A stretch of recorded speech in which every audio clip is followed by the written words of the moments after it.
আগে মা ঠাকুমারা বলতো যে কার মুখ দেখে যে উঠছি আজকে। তো আমার হয়েছে সেই অবস্থা আজকে, যে আমি যে আজকে কার মুখ দেখে উঠছি, তো বলতে পারছি না কার মুখ দেখে উঠছি। তো দেখো সেই সকাল থেকে লাগছি আর এখন পর্যন্ত, এখন বাজে রাত্রি 11:30। আমি এখন আসলাম ঠাকুর ঘরে, ঠাকুর ঘর সারতে। তো যখন অসুস্থ পড়ে তো সবার বাড়িতেই হয়তো ধোয়া মোছা করে। হিন্দু বাড়ি, আমরা যারা হিন্দু আছি তারা তো এটা করেই থাকি। তো আমাদের এক রিলেটিভ মারা গেছিল, তো সে মারা যাওয়ার পরে আমাদের শ্রাদ্ধ শান্তি আজকে ছিল। তো এর জন্য ভাব সব কিছু সে ধোয়া মোছা হয়ে গেছে বাড়িঘরের, শুধু ঠাকুরটা দিনে আজকে শ্রাদ্ধ, এর জন্য ঠাকুর দেওয়া কালকের দিন থেকে দেব। তো এই জন্য সব কিছু নামিয়ে একদম সিংহাসনের সব কিছু নামিয়ে আজকে একদম পরিষ্কার করে নেব ঠাকুর ঘরে। আর ওয়ার্ড্রপ, তারপরে আশেপাশে জলচকি, এগুলো সব কিছু নামিয়ে আগে পরিষ্কার করে নিয়েছি। আর এখন দেখো সিংহাসন একটা একে একে করে সব কিছু আম, একদম তোয়ালে টোয়ালে, তারপরে ওই সিংহাসনে বিছানো যত কাপড় আছে সবগুলো আমি একদম ধুয়ে মুছে পরিষ্কার করে নেবো আজকে। আর আজকে দেখো অনেক দিন পর আমি গোপুকে খুলে নিয়েছি, আমার এত শান্তি লাগছে। যখন কোনো অসুখ আমাদের হয় কিংবা ওষুধ যায়, তখন আমরা সিংহাসন কি করি, কাঁচা দুধ দিয়ে তারপর সিংহাসন ধুই মুছি, এগুলা করি। আমাদের তাই করতে হয়, কাঁচা দুধ দিয়ে সিংহাসন পরিষ্কার করতে হয়। তো আমি আজকে এর জন্য দুধ নিয়ে আসছি, দুধ দিয়ে তারপরে সিংহাসনটা ভালো করে পরিষ্কার করতেছি। আর যখন সিংহাসনটা দুধ তারপর জল দিয়ে পরিষ্কার করি, এত চকচক করে দেখলেও শান্তি লাগে আমার। তো আর কয়টা যে বাজবে আজকে আমি নিজেও জানি না। তো দেখো আমি এখনো সিংহাসন মুছেই যাচ্ছি।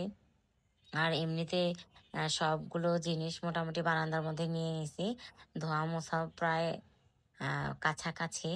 হ্যাঁ, তো সেগুলো আজকে ধুয়ে মুছে সব কিছু একদম উপর করে রাখবো।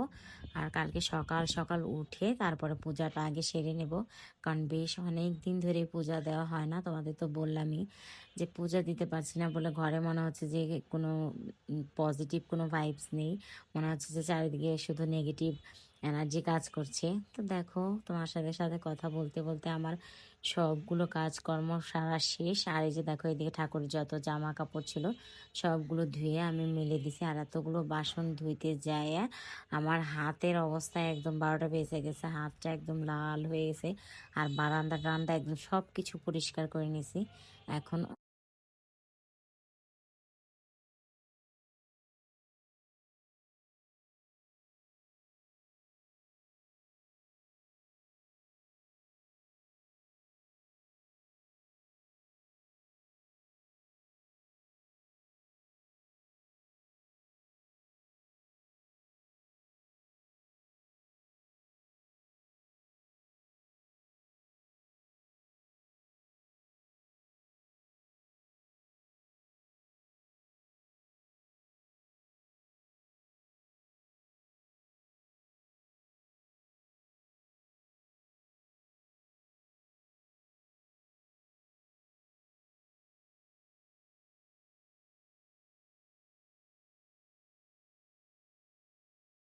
যখন কোনো অসুখ আমাদের হয় কিংবা ওষুধ যায়, তখন আমরা সিংহাসন কি করি, কাঁচা দুধ দিয়ে তারপর সিংহাসন ধুই মুছি, এগুলা করি। আমাদের তাই করতে হয়, কাঁচা দুধ দিয়ে সিংহাসন পরিষ্কার করতে হয়।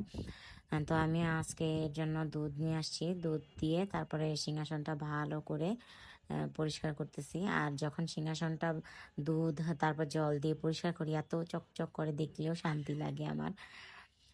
তো আর কয়টা যে বাজবে আজকে আমি নিজেও জানি না। তো দেখো আমি এখনো সিংহাসন মুছেই যাচ্ছি। আর এমনিতে সবগুলো জিনিস মোটামুটি বারান্দার মধ্যে নিয়ে এসেছি, ধোয়া মোছা প্রায় কাছাকাছি। হ্যাঁ, তো সেগুলো আজকে ধুয়ে মুছে সব কিছু একদম উপর করে রাখবো।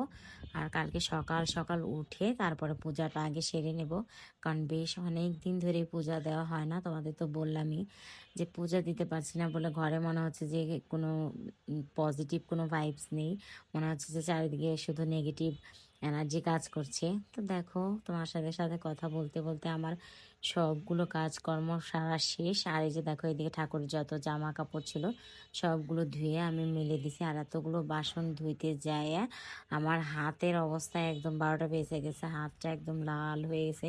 আর বারান্দা টারান্দা একদম সবকিছু পরিষ্কার করে নিছি। এখন অনেকটাই শান্তি লাগছে। আর ঘরটা এত কি বলবো, একদম হালকা লাগছে চারিদিকটা। তো কালকে সকাল সকাল উঠে পূজাটা সেরে ফেললেই হলো। আর এখন দেখো ঘড়িতে বাজে হচ্ছে গিয়ে রাত ১টা।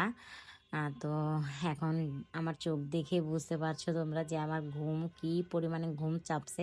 সবাই ভালো থেকো, টাটা।